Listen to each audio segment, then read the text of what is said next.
오늘 말씀의 제목은 고난의 맛을 아는 자, 그런 제목입니다. 기도 중에 하나님께서 제목에 말씀을 주셨습니다.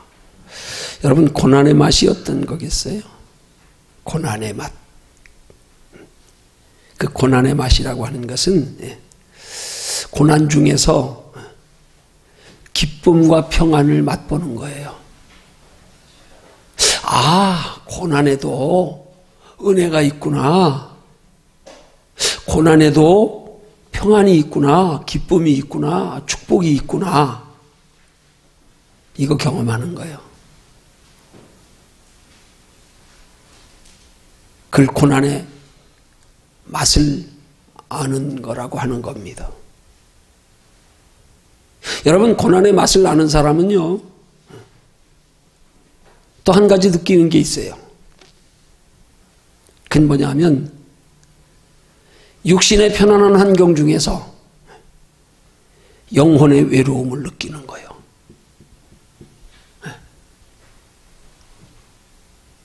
고난의 맛을 아는 게, 고난 중에 평안을 느끼는 게 깊은 신앙이거든요. 그런 깊은 신앙이 되면 반대로 육신의 평안과 축복 중에서 영혼의 외로움도 느낀다니까요. 내가 육신의 축복에서 그냥 편안하게 안일하게 그냥 적당히 그냥 신앙생활하면 내 안에 거하시는 성령님이 근심하시는 게 이게 느껴지는 거예요. 이게 왠지 편치 않아. 그 영적 감각이 깊으면 그것도 느낀단 말입니다.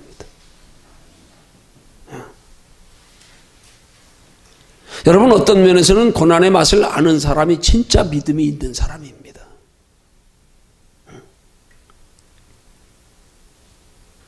그게 예수님께서 우리에게 약속하시고 말씀하시는 내가 주는 평안은 세상이 주는 평안과 다르다 하는 그 평안을 맛보는 사람이란 말입니다.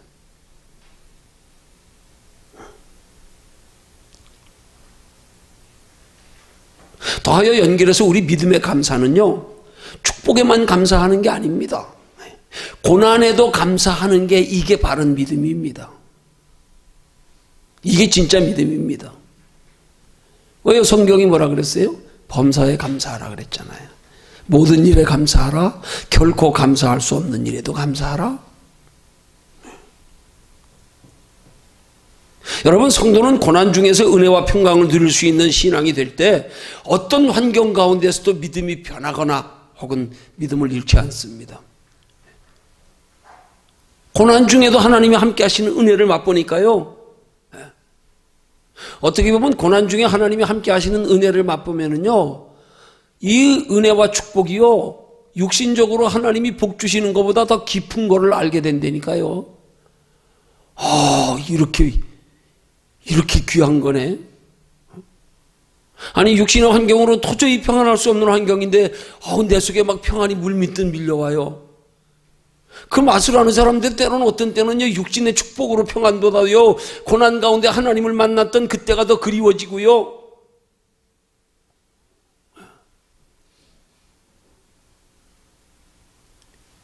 우리 밝은 빛의 성도들 이만큼 수준에 들어가야 안 되나요, 이제?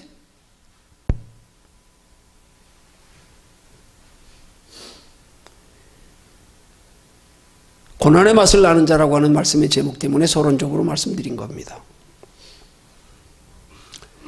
이제 본문에 들어가서 오늘 이 말씀 통하여 살펴볼 영적인 교훈의 내용은, 어떤 사람이 그렇게 고난의 맛을 알고 그래서 고난에 감사하고 그래서 고난 중에도 은혜와 평강을 누릴 수 있는지를, 바울이 복음 전하다가 당하게 된 환난과 고난의 환경 가운데 낙심치 않고 도리어 육체의 환난이 그의 믿음을 더욱 새롭게 견고케 하는 계기가 된 자신의 신앙 체험으로 고린도 교회의 성도들을 위로하고 권면하는 말씀을 통하여 살펴보려고 합니다. 어떤 사람이 고난의 맛을 아는지, 어떤 사람이 고난 중에서도 그 하나님의 은혜와 평강과 영적인 축복을 맛볼 수 있는지, 어떤 사람이 그래서 고난 중에서도 하나님 앞에 진실된 마음에서 우러나오는 감사를 하나님께 드릴 수가 있는지, 어떤 사람이 그런 고난의 환경 가운데서도 은혜와 평강을 누릴 수가 있는지요.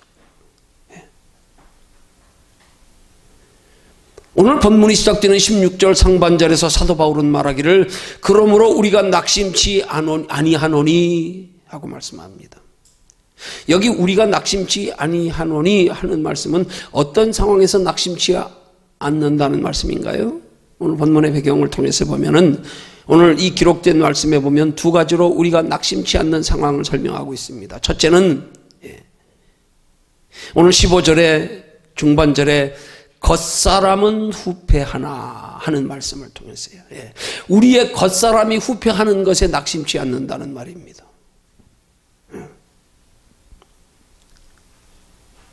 겉사람이 후패하는 것에 낙심치 않는다는 말씀의 뜻은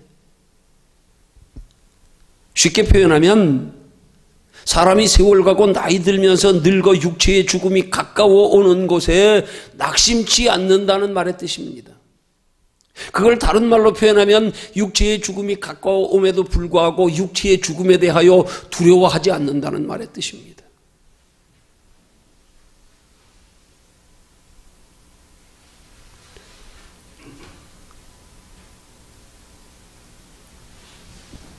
오히려 그렇게 낙심치 아니하는 믿음의 사람은 세월이 가고 나이 들어 육체가 점점 하나님 나라에 가까워 올수록 하나님의 나라에 대한 소망은 더 커져야 정상입니다. 이건 예수 믿는 사람이면 누구나 당연히 그래야 되는 게 정상인 거예요. 왜요? 우리가 그토록 사모하는 우리의 신앙의 궁극적 목적, 우리가 그토록 사모하는 영원한 하나님의 나라, 거기가 가까워오는데요. 가까워오는데요. 그럼 기다려줘야 되면 안 됩니까? 마음 설레야 안 됩니까? 근데 뭐 늙어 죽고 가까울 때가 된다고 뭐 두려워하겠어요? 낙심하겠어요? 사도 요한처럼 밤에 서면서 예수님의 재림을 기다리면서 아멘 주 예수여 오시옵소서. 내가 이 날을 기다렸습니다. 이 날을 기다렸습니다. 거기 보고 사는 건데요. 두 번째 우리가 낙심하지 않으니 하는 말씀의 뜻은 그 다음에 17절의 말씀에 보니까 환난에 경한 것, 우리의 잠시 받는 환난에 경한 것, 그것에 낙심치 않는다는 말입니다. 우리의 잠시 받는 환난에 경한 것에 낙심치 않는다는 말의 뜻은 육체로 이 땅에 사는 동안 여러 가지 환난과 고난의 환경이 우리에게 아무리 견디기 어렵고 힘들어도 하나님의 나라에서 영원히 누리게 될 행복과 기쁨에 비교하면 잠깐이라 이 말입니다. 그 하나님의 나라에서 영원히 누리게 될 행복과 기쁨을 생각하면 땅에서 누리는 환난의 그건 잠시 경한 거다. 그건 아무것도 아니다. 뭐 요거 조금만 참으면 하나님 나라에 영원한 행복이 있는데, 영원한 기쁨이 있는데, 비교하면 잠깐이지 뭐. 이걸 아주 우스운 얘기로 쉽게 비유로 말하면 어린아이 보건소 가서 예방주사 한 방 맞는 거하고 똑같은 거예요. 한순간 따끔하지만 그것 때문에 건강해지는 거, 면역력 생기고요. 잠깐 두려운 거예요, 주사 맞는 순간에. 우리의 인생에 살아가는 삶의 환난이 그렇게 잠시 받는 경한 것으로 여길 수 있어야 된단 말입니다. 어떻게 하면 그렇게 여길 수 있느냐? 우리가 하나님의 나라에 영원히 누리게 될 기쁨과 행복을 생각하면 요거 잠깐 별거 아니란 말입니다. 이거 잠깐이다. 잠시 잠깐이면 오실 리가 오시리니 지체하지 아니하시리라. 나이가 들어갈수록 세월 빠른 거 실감하지 않아요? 일주일이 왜 그렇게 빨리 가는가 모르겠어요. 숨 몇 번 쉬고 나면 또 주일 다가오는 것 같아, 진짜로.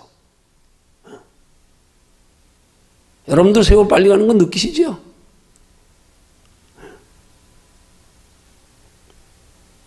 여러분, 이 말씀 통해서 하나님께서 사도 바울을 통하여 우리에게 교훈하시고자 하는 말씀의 내용은, 그러므로 하나님을 믿는 성도는 어떤 환경 가운데서도 낙심하지 말아야 한다는 의미입니다. 우리가 낙심할 수밖에 없는 환경 가운데서도 우리가 낙심하지 말아야 할 이유가 있다는 사실을 의미하는 거예요. 그냥 이유 없이 무작정 낙심하지 말라는 게 아니에요. 무작정 낙심하지 말아야 된다는 게 아니에요. 낙심하지 않아도 될 이유가 있단 말입니다. 우리가 왜 낙심치 말아야 돼요? 우리 육체로 잠깐 사는 동안에 왜 낙심치 말아야 돼요? 낙심의 환경 가운데서도 낙심의 문제를 해결할 수 있는 길과 방법이 있기 때문에 낙심하지 않아도 된단 말입니다.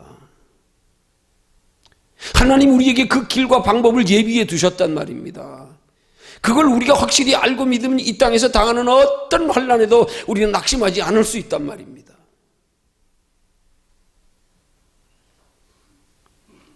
어느 때 낙심치 않을 수가 있어요? 낙심의 문제를 해결할 수 있는 길과 방법이 뭐예요? 그게 바로 소망을 오직 하나님께 두는 거예요. 왜 우리가 살다 낙심하나 한번 돌아 생각해 보십시오. 간단해요, 이유가. 하나님의 자녀된 성도가, 하나님의 택한 백성이, 하나님께서 우리의 영적인 보호자 아버지가 되시는데 너희 천부께서 너희를 기르시고 먹이시지 않겠느냐? 공중나는 새의 비유를 통해서, 들의 백합화의 비유를 통해서, 하루 있다 아궁이에 던져지는 들풀을 통해서 너희 천부께서 너희를 기르시지 않느냐? 이 하나님께 소망 두면 낙심할 일이 없는데 자꾸 성도가 세상 것 엉뚱한 것 바라보고 엉뚱한 거 소망 두다가 낙심하잖아요. 오직 하나님께만 소망 둬라. 그럼 낙심치 않을 수 있어. 하나님이 낙심치 않게 해주셔요. 하나님이.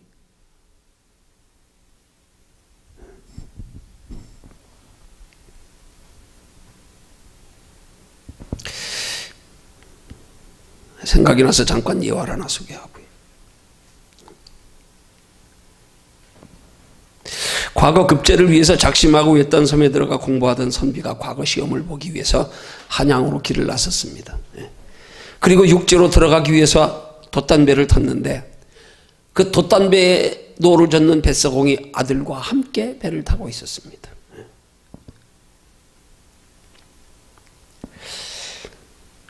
이 선비가 배를 타고 가면서 이제 가서 시험 봐서 과거에 급제해서 금이 환영하는 것을 상상하면서 기대하면서 마음이 갑자기 소망이 생기고 우쭐한 마음에 뱃사공에게 말을 걸었습니다. 이보게, 자네는 논어를 아는가? 그랬더니 뱃사공이 말하기를, 전어는 알고 북어는 아는데 논어는 무슨 생선인지 모르겠습니다. 선비가 말하기를, 이런 무식한 사람을 봤나?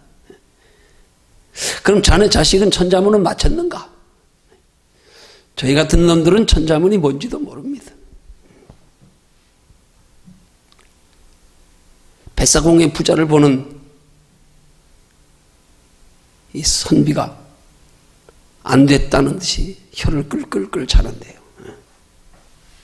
조금 있더니 사공이 갑자기 다시 배를 돌려서 돌아가야 된다고 말하니까 선비가 크게 노했습니다. 지금 과거 시험을 준비하기 위해서 하루라도 빨리 육지로 가야 하는데 그게 무슨 소리냐?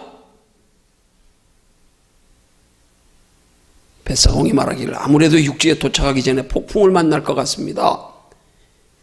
선비가 말합니다.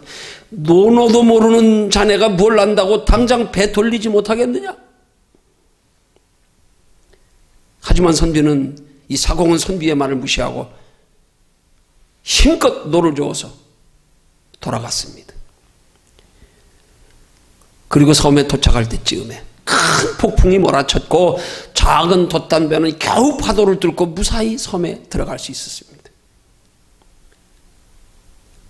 섬에 도착한 뱃사공이 어린 아들에게 단호한 표정으로 말했습니다. 너는 이 아비의 말을 잘 들어라.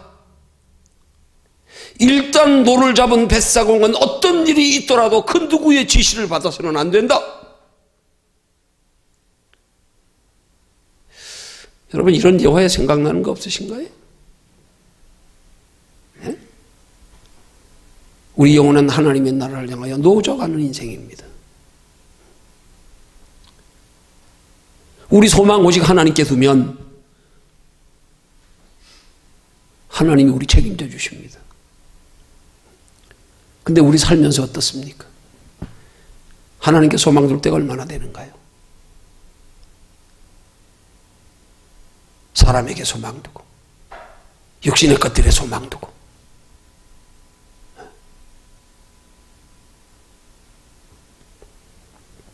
오직 하나님께 소망 두고 사는 사람이요, 고난의 맛도 알아요. 고난의 맛을 아는 사람들은 신앙 변질되지 않아요. 그 맛을 몰라서 그래요. 성도는 그 맛을 먼저 보고 나서 육신의 축복도 받아야 변질한대요. 별거 아니에요. 오히려 고난 중에 느끼는 그 은혜, 그 평안이요, 이야, 내가 주는 평안은 세상이 주는 평안과 다르다. 그 평안 맛보고 나니까요, 이거 별거 아니네 보니까. 이거 가지고 울고 웃고 잠깐, 그저 잠깐 누리다 갈 거, 그것까지 누려보니까 만족이 없는데, 그것 가지고도 불안한데, 그런데 오히려 고난 중에서 하나님의 은혜를 맛보니까요, 와, 여기에 더 평안이 있네. 이상할 정도로요. 어떻게 이렇게 육신적으로 염려하며 걱정하며 근심할 수밖에 없는 환경인데 어떻게 이렇게 평안할까? 어떻게 이렇게 담대해질까? 어떻게 소망이 더 커질까? 이거 맛본 사람은요, 육신에 복 받았다고 그거 가지고요 신앙 흔들리지 않아요. 더 깊은 걸 맛봤는데요, 그리고 예수 믿는 사람들은 성숙한 신앙의 신앙 정점에 들어가려면 이 고난의 맛을 먼저 보고 통과해야 돼요.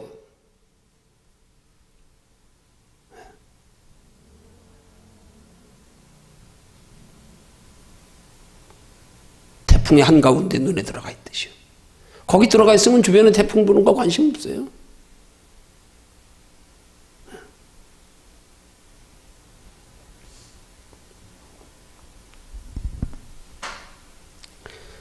하나님의 자녀된 성도는 어떤 환경 중에서도 소망을 하나님께 두고 신앙생활해야 됩니다. 그게 하나님이 우리에게 명하시는 거예요. 우리 보러 그렇게 살라 그러시는 거예요. 그게 믿음으로 행하는 신앙생활입니다. 그게 믿음으로 행하는 신앙생활이에요. 소망은 엉뚱한 데 두고 육신적으로 뭐 열심히만 하면 믿음 좀 아니에요.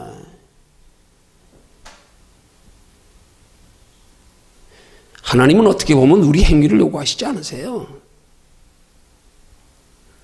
하나님이 요구하시는 믿음의 행위는 우리 속에서 하나님이 행하시는 것, 하나님이 우리 속에서 행하시도록 하는 것, 그 행위를 요구하시죠.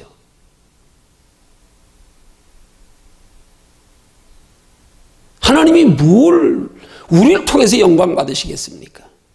그건 마치 개미가, 사람이 개미를 통해서 영광 받으려고 하는 거는, 내가 영광 받을 데가 없어서 개미를 통해서 영광 받아요, 사람이? 전능하신 하나님이, 우주 만물을 창조하신 하나님이 사람이 뭘 해가지고 하나님께 영광 돌려요? 하나님이 그 영광 받으시는 게 그게 영광 받으시는 거겠어요? 아이고, 속된 말로 가소롭다. 아이고, 말이 됩니까 그게? 우리 행위로 하나님께 영광 돌릴 거 하나도 없어요. 하나님 우리를 통해서 그런 영광 받으시기를 원치 않아요. 하나님 자신이 우리를 통하여 나타내심을 통하여 하나님이 나타내시는 걸로 하나님 영광 받으시길 원하시죠. 그러기 위해서 우리는 어떤 환경 중에서도 소망을 하나님께 두어야 돼요. 폭풍의 조짐이 보이는데 선부가 아무리 큰 소리 치며 가자 그래도요, 노를 잡은 사람은 누구의 말에도 귀 기울이면 안 되는 거예요. 누가 무슨 소리라든지. 신앙도 마찬가지란 말입니다. 그래야 하나님께서 우리를 어떤 환경 중에서도 하나님을 향하여 소망을 가지고 있는 우리 믿음을 보시고, 낙심되는 환경에도 믿음을 잃지 않도록 우리를 붙들어 주시고요, 낙심되는 환경으로 인하여 더욱 깊은 믿음의 사람을 만드시는 과정에서 하나님이 환경으로 혹은 우리 마음을 다스려 주장하심을 통한 평안과 위로와 소망의 체험을 통한 고난의 맛을 경험하게 하신단 말이에요. 그래서 우리를 체험을 통한 담대한 믿음으로 단련하신 후에 그 다음에 육신적으로 복을 주셔야, 그래야 그 복 가지고 하나님께 영광 돌리며 믿음의 사람답게 산단 말이에요. 그래야 복을 주실수록 믿음이 더해지고요. 아직 깊은 맛을 몰라가지고 복만 주면 거기 빠져가지고요. 복 줄수록 주여 하던 게 나여 하고요. 점점 우리 발걸음이 세상으로 가까워지고요. 더 깊은 맛을 모르니까. 그래서 예수 잘 믿으려면 고난의 맛을 먼저 봐야 된다니까요. 고난의 맛을요.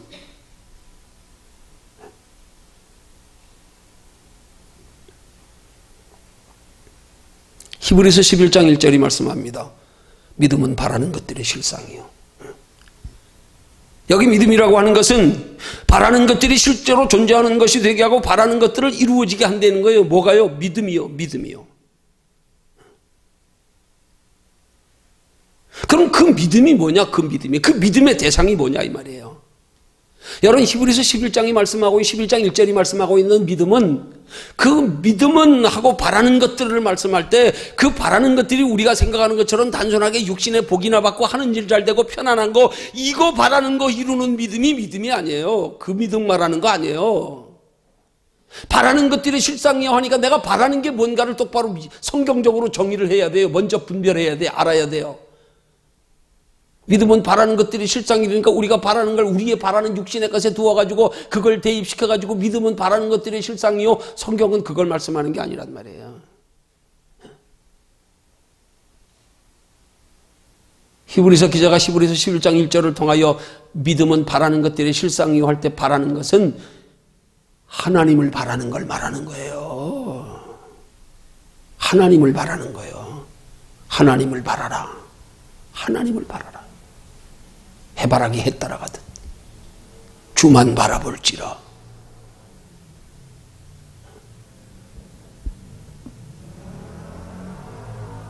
믿음이 바라는 것들의 실상이라는 말은 우리가 어떤 환경 가운데서도 우리의 바라는 것들을 이루어지기를 바라는 게 그 바라는 것들을 이루어지는 게 내 의지로서의 믿습니다. 이게 아니고 내 바라고 소망하는 것에 대한 믿음이 아니라 그걸 이루게 해주시는 하나님을 바라는 거예요. 그게 믿음이라는 거예요. 그걸 내가 바라는 것을 하나님이 이루어 주시게 하는 거. 그래서 내가 바라는 것 가지고 바라는 것에 소망을 두는 게 아니라 바라는 것을 이루어 주시는 하나님께 소망 두는 거.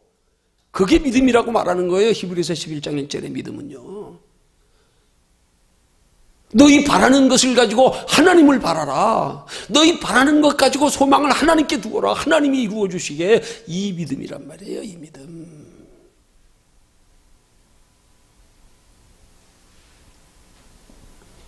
하나님을 향한 소망이 믿음이란 말이에요. 세상 것에 대한 소망이 믿음이 아니에요. 하나님이 아닌 다른 것에 소망을 두는 게 믿음이 아니에요. 성경이 말씀하고 있는 거예요. 믿음의 정의요. 믿음은 이런 거야. 믿음은 오직 소망을 하나님께 두는 거야. 그래서 하나님이 우리의 소망을 이루어 주시게 하는 거야. 이게 성경적인 믿음이란 말입니다.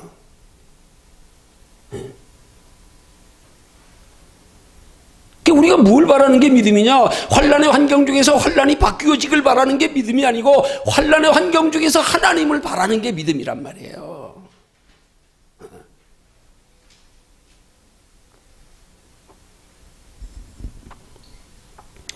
그러니까 히브리서 11장 1절에서 믿음은 바라는 것들의 실상이라는 말씀의 뜻은 오직 하나님을 향한 소망이 우리의 바라는 것들을 이루어지게 한다. 그런 뜻인 거예요. 오직 하나님께 소망을 두는 것이 우리의 바라는 걸 이루어지게 한다. 근데 우리는 자꾸 바라는 거에만 소망 두잖아요. 바라는 거에만. 그 바라는 것을 하나님이 이루어 주시게 하려면 우리 바라는 것을 가지고 하나님께 소망을 두라 이 말이에요. 하나님이 이루어 주시게. 그게 믿음이란 말입니다. 자, 그러면 어떻게 하면 저와 여러분들의 신앙생활이 어떤 환경 중에서도 낙심치 않고 마음의 평안을 누리며 소망으로 행하는 신앙생활이 될 수 있을까? 아니, 어떻게 되면 그런 신앙생활이 가능해지는가? 우리가 하나님께 소망을 둘 때 하나님 우리에게 어떤 믿음을 주시는가? 거기에 대해서 이제 세 가지로 살핍니다. 첫 번째로요. 어느 때 하나님께서 저와 여러분들의 신앙생활이 어떤 환경 중에서도 낙심치 않고 소망을 가지고 행하는 신앙생활이 될 수 있도록 어떻게 하시는가? 어떻게? 우리가 하나님께 소망을 둘 때 그때 하나님은 본문 16절 하반절의 말씀처럼 겉사람은 후패하지만 우리의 속은 날롭게 새롭게 하시는 것으로요. 환경에 낙심치 않게 한단 말입니다. 환경과 상관없이 낙심 중에도 소망을 가지게 한단 말입니다. 막연하게 하나님께 소망을 두는 것으로 끝이 아니라 소망을 두면 하나님께서 우리 속을 새롭게 해주시는 것으로요. 우리 속 사람을 날로 새롭게 해주시는 것으로. 죽음에 대한 두려움이 없어지는 것으로. 오히려 세상에 대한 두려움이 바뀌어서 하나님을 향한 거룩한 두려움으로 바뀌어지는 것으로. 어떻게 하면요? 우리가 오직 소망을 하나님께 두면은요. 그게 우리 속 사람이 날로 새로워지는 거예요. 그렇게 속 사람이 날로 새로워지기 위해서는 우리는 오직 하나님께 소망 두어야 된다 이 말입니다. 그럴 때 날마다 믿음이 자라가는 거예요. 그럴 때 우리 속에 하나님의 은혜로 충만히 채워지는 거예요. 그럴 때 우리 속 심령에 위로와 평안이 있는 거예요. 그게 오직 하나님께 소망을 두는 것에서부터 시작된단 말입니다.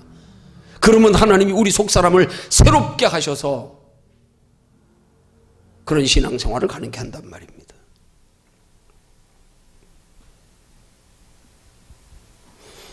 그러니까 우리가 오직 하나님께 소망을 두면 우리의 두려움의 대상이 바뀌는 거예요. 한마디로. 전에는 육체의 죽음을 두려워했고 환경을 두려워했는데 오직 하나님께 소망을 두면 이제 우리의 두려움이 영적으로 하나님을 향한 거룩한 두려움으로 바뀌는 거예요. 육체의 후패함으로 죽음이 가까워 오는 상황에서 그것 때문에 두려워하는 게 아니라 오히려 반대로 하나님 나라에 대한 소망이 생기는 것으로 바뀌어져 버린단 말입니다. 하나님 나라 가까울수록 이제 얼마 안 남았다. 다 돼간다. 주여 또 하루 가까워졌네.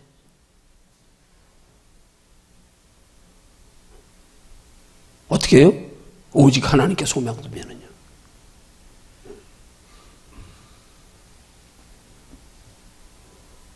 이게 믿음의 소망이란 말입니다.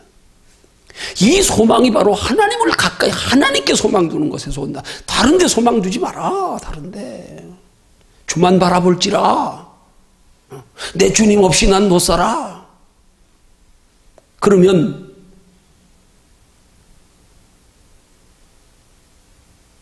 하나님이 우리에게 어떤 환경 가운데서 낙심치 않고 소망 가지고 이 땅에 사는 동안에도 심령의 천국을 맛보며 살아갈 수 있도록 이 땅에서 심령의 천국을 맛보는 게 고난의 맛을 아는 거란 말이에요. 그게 이 맛을 아는 사람은 자꾸 그 맛을 사모한다니까요. 근데 이 맛을 모르니까 자꾸 세상 맛 만들려고 육신적으로 편한 것만 찾고.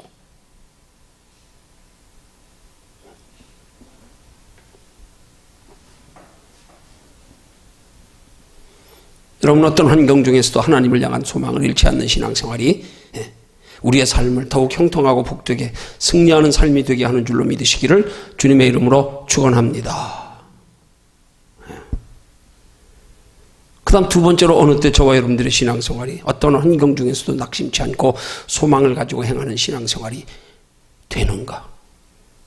전제는 우리가 하나님께 소망 두고 행할 때 그때 하나님이 우리에게 주시는 은혜, 그때 하나님이 우리에게 주시는 소망의 근거가 17절의 말씀에 우리의 잠시 받는 환난에 경한 것이 지극히 크고 영원한 영광에 중한 것을 이루게 함이니, 곧 이 말씀은 저와 여러분들이 삶의 생활 속에서 겪게 되는 여러 가지 환난과 고난의 환경대로 하나님께서 우리를 영육간에 축복하시기 위한 환경에서 잠시 받는 환난에 경한 것임을 알게 하신다 이 말이에요. 그러니까 이 땅에 환난과 고난이 있어도 담대하게 만들어주신단 말입니다. 어디 하늘에 소망 두고 오직 하나님께 소망 두면 그래 이 땅에 이거 뭐 힘든 거 어려운 거 이건 잠깐 지나가는 거야. 괜찮아. 견딜만 해. 이걸 주신단 말입니다. 이 믿음을. 잠시 받는 것처럼 여겨지게 아이들 건강을 위해서 잠시 그냥 눈 질끈 감고 주사 한 번 맞는 것처럼 그래 이거 잠깐 지나가는 거야. 그 믿음을 하나님이 주신단 말입니다. 그럼 끝났지요 뭐. 잠깐만 참으면 되는데 뭘. 잠깐 참는다는 게 뭐겠어요. 잠깐 참는다는 게. 이걸 깊이 한번 생각해 보세요. 잠깐 참는다는 게. 참는 게 아픈 걸 참는 게 아니에요. 쉽게 말하면 환난과 고난의 환경 중에서도 하나님이 함께 하시면 은혜와 평강을 누리다 보니까 그 고난의 기간이 긴데도 긴 걸 못 느끼는 거예요. 왜? 하나님이 함께 하시고 있으니까. 금방 지나갔네? 야곱이 라헬을 사랑하는 것 때문에 7년을 수일처럼 여긴 것처럼요. 하나님이 내 안에서 은혜를 주시고 나와 함께하고 계시니까 세상은 지금 육신적으로 환경은 힘든데 이게 금방 지나가 버리는 거예요. 왜? 하나님의 은혜를 누리고 기쁨으로 맛보니까 이 세상 고난의 시간 지나가는 것도 모를 정도로, 여러분 우리가 좋아하는 건 뭐 이렇게 몰입하다 보면 시간 금방 지나가잖아요. 그죠? 그게 잠깐인 거예요. 그렇게 잠깐이라는 의미란 말이에요. 우리 하기 싫은 거 한번 해보세요. 얼마나 시간이 안 가는가.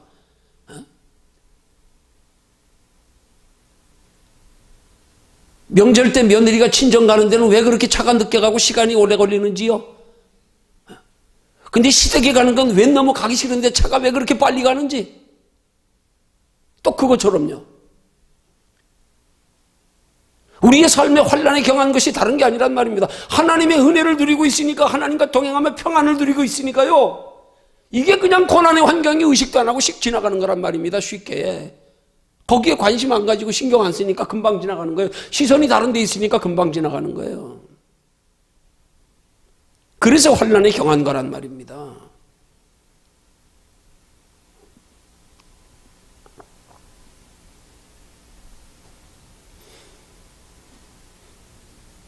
우리가 소망을 죽게 두는 것은 환난과 고난의 환경이 물러가게 해주시기를 소망하는 게 아니에요. 그러면 이 환난에 경한 게 아니에요. 잠시 지나가는 게 아니에요. 왜 그렇게 길지? 왜 그렇게 빨리 안 끝나는지, 이제나 저제나 하루가 천년 같아. 하나님의 은혜 안에 있으면 천년이 하루 같은데, 환난과 고난의 환경이 바뀌어지기를 기다리면서 이제나 저제나 하면 하루가 천년 같단 말이에요.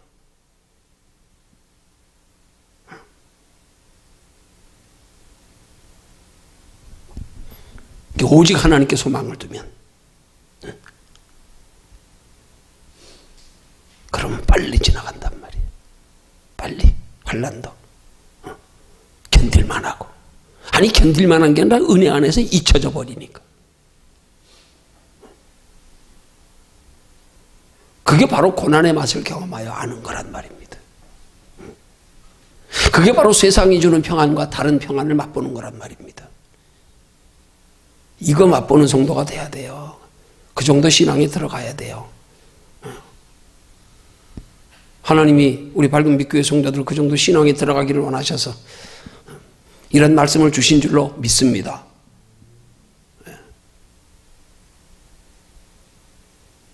그렇게 환난과 고난의 환경 가운데서 오직 소망을 죽게 두는 것으로 하나님을 깊이 경험하고 만나면, 그때부터는 환난과 고난의 환경이 문제가 아니란 말이에요. 오히려 그럴수록 믿음이 더 깊어진단 말이에요. 거기 하나님이 함께 계시는데요.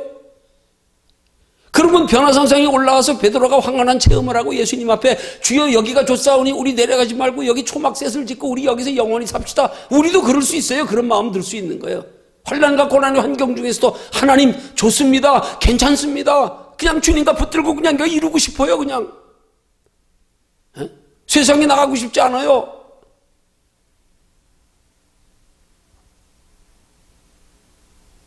태풍이 한복판으로 들어가서 주여 여기가 좋사오니, 비록 육신적으로 환난과 고난의 환경이다 하나님이 내 안에 계시니까 와, 이 안에 누리는 평안 기쁨이, 야 주님 나 여기 있을래요. 나 여기 있을래요.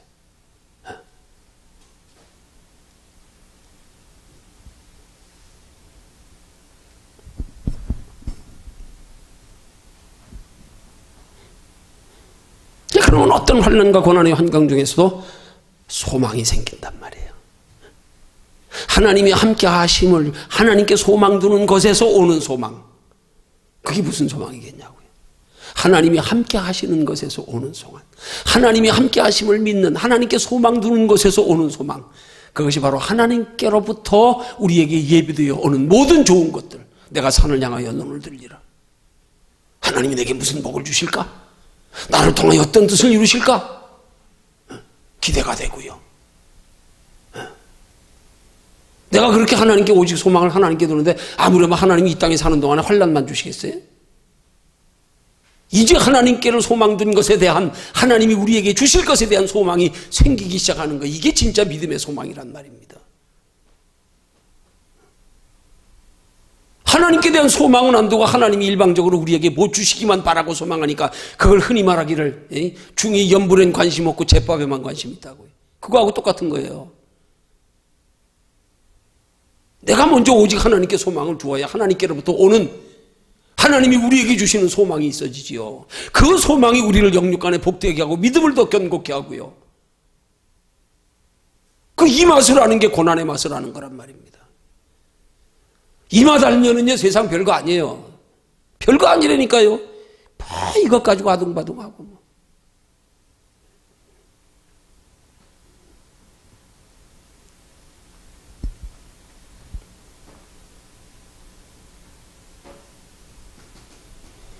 그렇게 되면 우리가 이 환난과 고난도 다 하나님께서 우리에게 더 좋은 것으로 주시기 위한 축복의 과정이라는 사실이 자연적으로 깨달아지는 거예요. 이 풍랑이 연하에서 더 빨리 갑니다.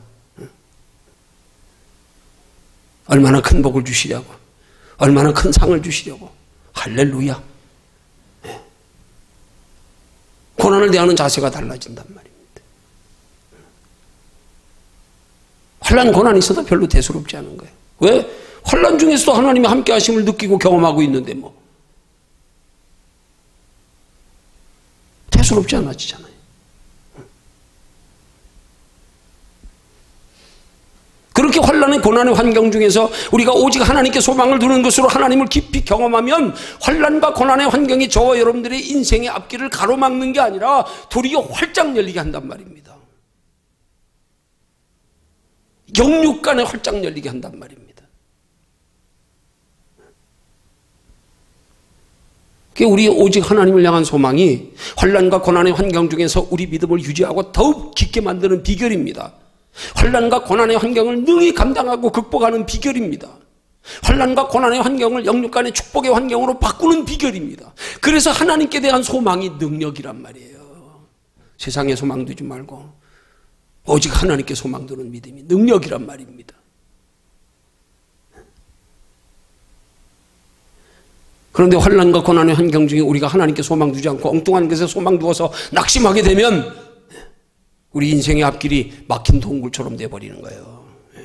뚫려 있다가도 막히는 거예요. 사탄 마귀가 막아요. 육신적으로는 열어주는 것 같은데 실제는 영적으로 막아버리는 거예요. 우리 예수 믿는 사람이 육신적으로 아무리 풀려도 영적으로 막히면 그게 인생 제일 실패지요. 안 그렇습니까? 육신적으로 잠깐 편안한데 복받은 것 같은데 마귀는 영적으로 막아버린다니까요.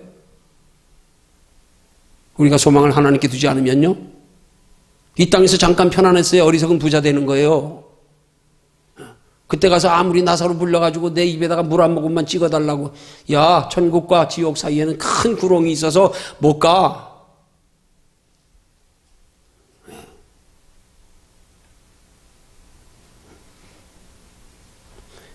그러나 환난과 고난의 환경 중에 하나님께 소망을 가지면 하나님께서 막힌 동굴을 뚫어서 새로운 길로 연결하는 터널이 되게 하신단 말이에요. 그걸 전화위복이 되게 하신다 그러는 거예요. 그걸 합력하여 선을 이루게 하신다 그러는 거예요.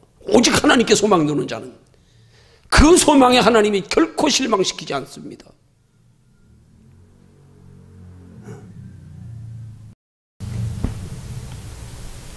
그런 믿음에서 오는 과정에서 겪는 환난과 고난의 환경을, 그 과정을 소망으로 통과하여 받는 축복과 비교하면 오늘 본문 17절 표현처럼 그거는 잠시 받는 환난에 경한 것뿐이에요. 잠시 주사 맞는 동안 따끔한 걸로 끝나는 거예요.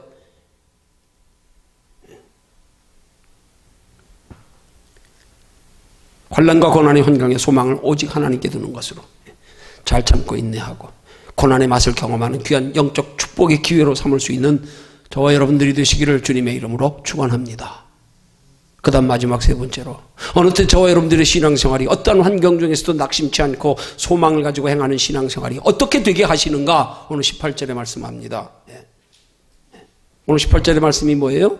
우리의 돌아보는 것은 보이는 것이 아니요 보이지 않는 것이니 보이는 것은 잠깐이요 보이지 않는 것은 영원함이니라. 영원한 것을 바라보게 한단 말입니다. 하나님이 이 땅의 것을 보지 않고 영원한 것을 바라보게 해요. 그게 더 좋은 것을 느끼게 해요. 그걸 더 사모하게 해요. 하나님께 소망 두고 살면은요, 그러면 세상 이기는 거예요. 그러면 우리가 저기 보면 이기는데 여기 봐서 날마다 까불림 당하는 거예요. 지금 하나님 나라 바라보고 살면 마귀가 못 건드려요. 건드려도 몰라. 나 지금 오직 하늘에만 관심이 있는데. 건드려도 안 통해요. 우리가 밑에 보니까 마귀가 까불리는 거예요. 근데 우리가 오직 소망을 하나님께 두면 하나님이 보이지 않는 영원한 걸 바라보게 하신대요. 거기에 소망 두게 하신대요. 거기에 그 믿음을 주신단 말입니다. 그러니까 하나님께로부터 그런 믿음을 가지면, 우리가 하나님께 소망을, 그런 믿음을 주시면 우리는 무엇을 바로 하게, 신앙의 근본을 바로 알게 되는 거예요. 근본을, 우리 인생이 어디서 왔다 어디로 가는지를 바로 알게 되고요. 우리 인생이 이 땅은 잠깐 스쳐 지나가는 나그네 길임을 확실히 알게 되고요. 그리고 우리 인생의 목표를 영원한 것에 두게 살게 되고요. 그럴 때 잠시 스쳐 지나가는 인생길의 혼란과 고난의 풍파가 닥칠 때 도리어 하나님 나라의 목적지에 대한 소망은 더 간절하고요. 이 풍랑이 인하여 더 빨리 갑니다. 더 열심히 신앙생활하고 하나님 찾게 되고요. 그럴수록 우리 속에서 하나님 나라 빨리 가고 싶다. 영원한 것 때문에. 도피주의적인 사고방식이 아니고요. 그래서 이 땅에 잠시 사는 동안에 오는 혼란과 고난, 잠시 스쳐가는 과정이라고 생각하니까 견딜만 하고요. 이거 견딜만 하네. 잠깐 지나가는 거 별거 아닌데. 하늘에 소망되니까 모르겠네 보니까. 저는 그렇게 조그만 무슨 일이 있어도 잠 못 자고 했는데 하나님께 소망 두고 나니까 문제가 생기는데도 편해요. 그냥 잠깐 염려했다가 잊어버리고. 조금 지나면 평안 주시고. 하나님 나라에 향한 발걸음은 더욱 빨라지고요. 더 열심히 품고 신앙생활하게 되고요. 혼란과 고난의 환경 가운데서 오직 하나님께 소망을 두면 하나님이 그런 믿음을 주신단 말입니다. 주신단 말입니다. 우리가 왜 낙심해요? 소망을 하나님께 두지 않아서 그런 거예요. 눈에 보이는 것에 소망 두고 살아서 그런 거예요. 눈에 보이는 것을 육신의 행복의 목표로 삼고 살아서 그런 거예요. 그것들이 내 원대로 이루어지지 않아서 그런 거예요. 오직 하나님께 소망 두어 보십시오. 육신의 거 이루어지지 않아도 낙심 안 한다니까요. 거기서 믿음 보이면 그것도 하나님 나라의 상이요. 뒤에 가면 언젠가 하나님이 반드시 그 믿음을 인정하신 증거로, 믿음은 바라는 것들이 실상이요 보지 못하는 것의 증거라는 말씀처럼 언젠가 증거 나타나게 돼 있어. 나타나게 돼 있어. 언젠가 하나님이 믿음을 인정하신 증거가, 아브라함에게 축복을 약속하시고 25년 후에 약속하신 축복 이루신 것처럼 이제야 내가 하나님을 경외하는 줄 아노라 인정하신 다음에 언젠가 인정하시면 복 주실 때 와요.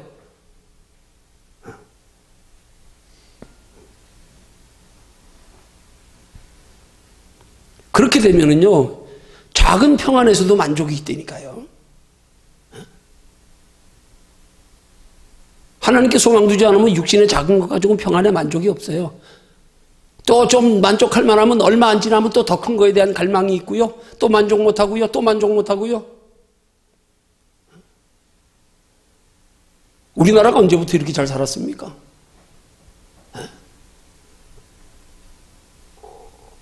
지금 만족이 있습니까?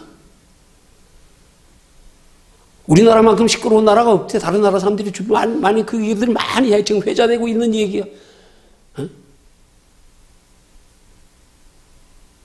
이렇게 전쟁으로 폐허가 되고 50년, 60년 만에 이렇게 성장을 이룬 나라가 세계 유일의 한국밖에 없대요. 불과 60년 만에요. 최하 빈국에서, 전쟁의 폐허 속에서 경제 대국의 10위권에 들어가고요. 그런데도 불평, 불만, 투사를 전부 못 살겠다. 매일 데모, 매일 싸움. 이런 나라가 없대요. 이런 나라가. 세계적으로 이렇게 빨리 발전한 나라도 없고요. 이렇게 불만 많고 골치 아프고 싸움 많은 나라도 없고요. 육신의 것으로 만족이 있습니까? 평안이 있습니까? 근데요, 은혜 받고 오직 하나님께 소망 두고 살면 작은 것에도 만족과 평안이 있단 말이에요. 작은 것에도.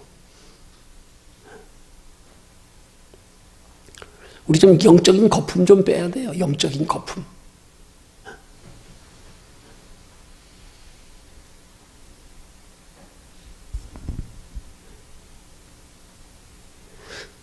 그냥 오직 우리가 낙심치 않는 신앙생활의 비결은 고난 중에서 오직 소망을 하나님께 두는 거예요. 축복 중에 하나님께 소망을 두는 건 사실 따지고 보면 더 귀하지요. 왜요? 축복 중에 하나님 소망 두는 게 쉽지 않잖아요. 고난 중에는 할 수 없이 아쉽고 답답하니까 하나님께 소망 두고 있을지 몰라도 하나님이 억지로 세상 소망을 끊어버리니까 할 수 없이라도 소망 두지만 축복 중에 소망 두는 사람은 더 귀한 사람이에요. 그게 하나님 보실 때 더 귀한 믿음이에요.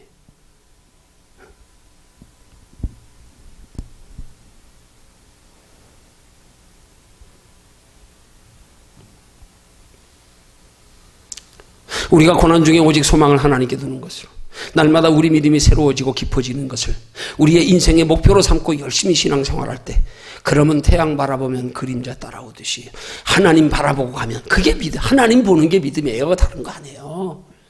우린 자꾸 믿음을 행위로 생각하는데 하나님은 그게 아니에요. 나만 봐, 나만 의지해, 내게만 소망도, 나만 따라와. 이게 믿음이에요. 근데 우린 자꾸 다른 것에 믿음을 기준 삼잖아요.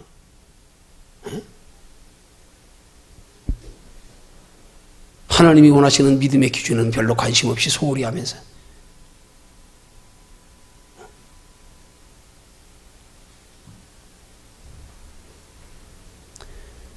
하나님 보고 따라가면 하나님 안에서 소망 따라오고 소망 따라서 복이 따라오는 줄로 믿으시기를 주님의 이름으로 축원합니다.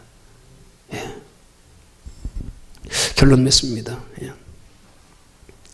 성도에게 고난은 우리를 이 땅에서뿐만 아니라 영원한 하나님의 나라에까지 영원한 복을 받게 하는 영육간의 축복의 과정입니다.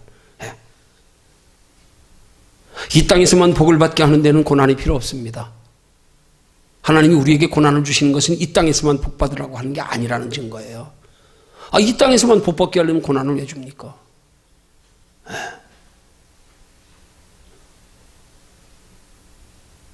그러기 위해서 세상 소망 끊고 소망을 오직 하나님께 두게 하기 위한, 그래서 고난 중에 하나님이 함께 하시는 은혜의 맛, 고난의 맛을 알게 하고 나서, 그래서 육신의 복 중에 세상에 빠지지 않을 수 있는 믿음의 사람을 만드신 후에, 그리고 이 땅에서뿐만 아니라 영원한 하나님의 나라에서까지 영원한 복을 받게 하시려고 우리에게 고난을 허락하시는 거란 말이에요.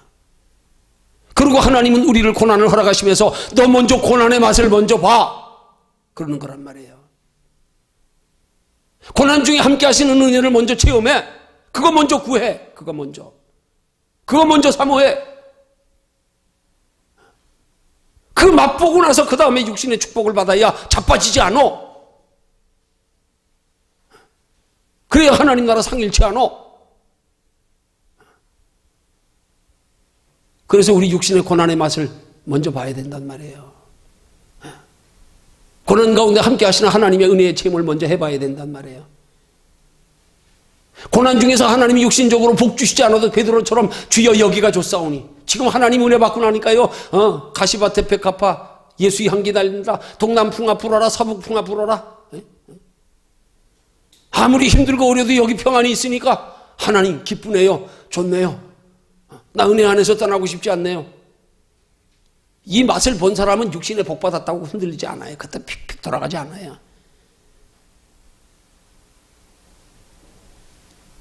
고난의 맛을 먼저 봐야 된단 말입니다. 그래야 더 큰 축복도 감당할 수 있는 거예요. 그래야 고난 중에도 기대가 있고 소망이 있고 위로와 평안이 있고, 그래서 고난 중에 평안을 누릴 줄 아는 사람, 고난 중에 누리는 평안의 복을 귀하게 복되게 여기는 사람, 그게 진짜 믿음 안에서 진정한 복이 어떤 복인지를 아는 성숙한 성도란 말이에요.